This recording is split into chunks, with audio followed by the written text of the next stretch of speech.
be honest, shall we, on a Manic Monday here at Occupy Democrats? Trying to keep up with Donald Trump's, let's say, schemes and scams is sort of like trying to play whack-a-mole with the opposite hand blindfolded.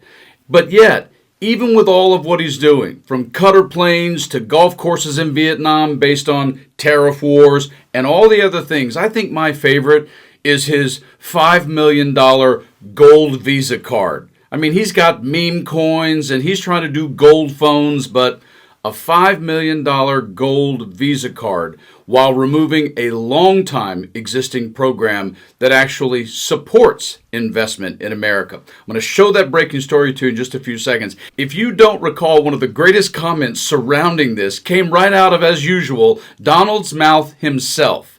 Let me remind you of what this is and what he said about Russian oligarchs. This. Selling a gold card. You have a green card. This is a gold card. We're going to be putting a price on that card of about $5 million, and that's going to give you green card privileges plus. It's going to be a route to citizenship. And yet, of course, Stephanie Ruhle reminds us all that while good old Mr. Finance Boy, not really, Howard Lutnick is standing right next to him. Exactly. So the EB-5 program was really, you lend some money, but it was full of nonsense, make-believe, and fraud, and it was a way to get a green card. This would replace a program we currently have where if a foreigner invests between $800,000 to $1 million into a business that hires people, creates business, they could get themselves a green card. This would replace that. It doesn't really point out any specifics about anything in terms of where the money goes. Now, it's unclear if this $5 million would be a direct payment to the government to, let's say, pay down the deficit. We don't yet know. So the president said rather than having this sort of ridiculous EB-5 program, we're going to end the EB-5 program. We're going to replace it with the Trump Gold Card. The president was asked who would qualify. Potentially, could it be Russian oligarchs? He said, Yeah, possibly. Hey, I know some Russian oligarchs that are very nice people.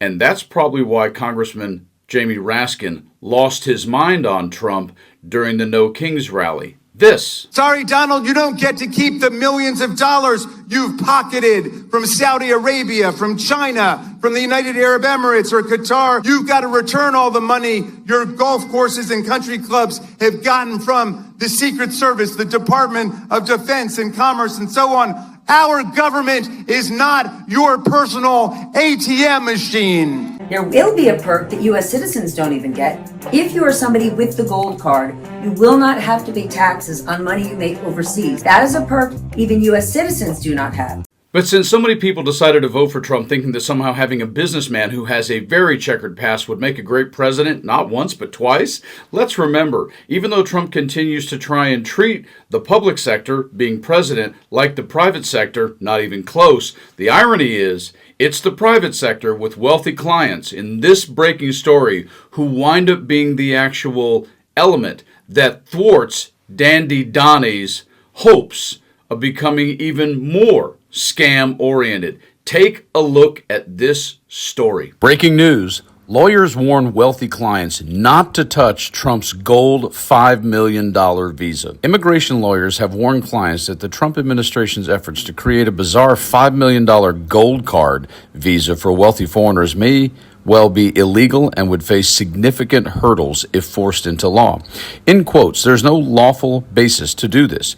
And if they do it anyway, they're going to get sued, and they're almost certainly going to lose. Doug Rand, a former Citizenship and Immigration Services advisor under President Joe Biden, told the Washington Post Monday, resident by investment programs, otherwise known as golden visas, aren't uncommon among other nations around the world, typically granting the right to live and work in exchange for a significant injection of capital into a country's real estate or business sectors or the purchase of government bonds. Trump has nevertheless consistently touted his enthusiasm for implementing one of those programs in the United States, flashing about a laminated sample gold card during a press briefing aboard Air Force One earlier in April, when he also told journalists the real deal would be available, quote, in less than 2 weeks. The system was reportedly up and running in under a week. As of late June, however, in quotes, not a single application had come along a web page for the visa application, which isn't public, the Post reported, citing an unnamed source. Trump's plans have nevertheless already prompted a backlash, given how starkly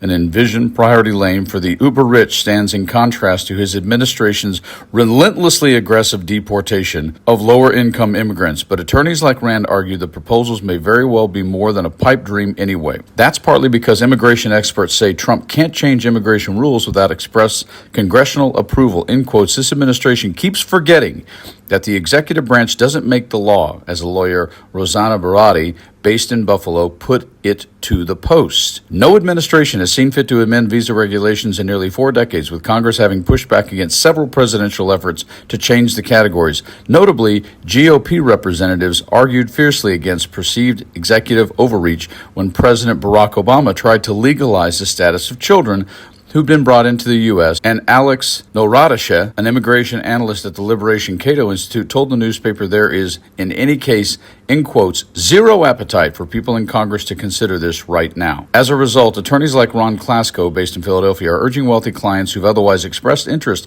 in Trump's scheme to steer clear of them for the time being. In quotes, why would I want to do that before I know if it's a law, what the law says, what the requirements are, what the information the form is going to ask me for, what documents I have to produce, what the terms and conditions are, Klasko told the Post. A Department of Commerce spokesperson told the Post that Secretary Howard Lutnick remains, in quotes, determined to follow through on President Trump's vision to create a gold card visa program that will raise unprecedented revenue for the United States. It should be noted that President Trump nor Lutnick have actually stated in any regards that the dollars would actually go to the U.S. government or in what capacity. If I've learned a couple of things in my life, the uber wealthy, even though they have lots of money, they don't like to lose it or give it away or get caught up in lots of controversy. Because most of the people that might want to take advantage of a $5 million United States gold Visa card created by Trump, what they really, really don't want when $5 million to them is probably more like $5 or $50 to you and me. What they don't want is a spotlight shined on them, their legal or financial history, and have anybody poking around their accountant's office.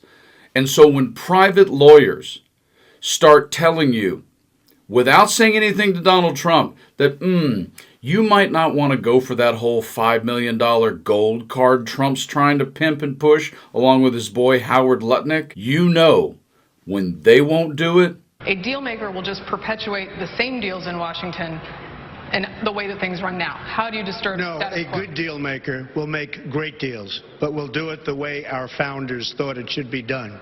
People get together, they make deals. With Congress, you have to get everybody in a room, and you have to get them to agree. But you have to get them to agree what you want.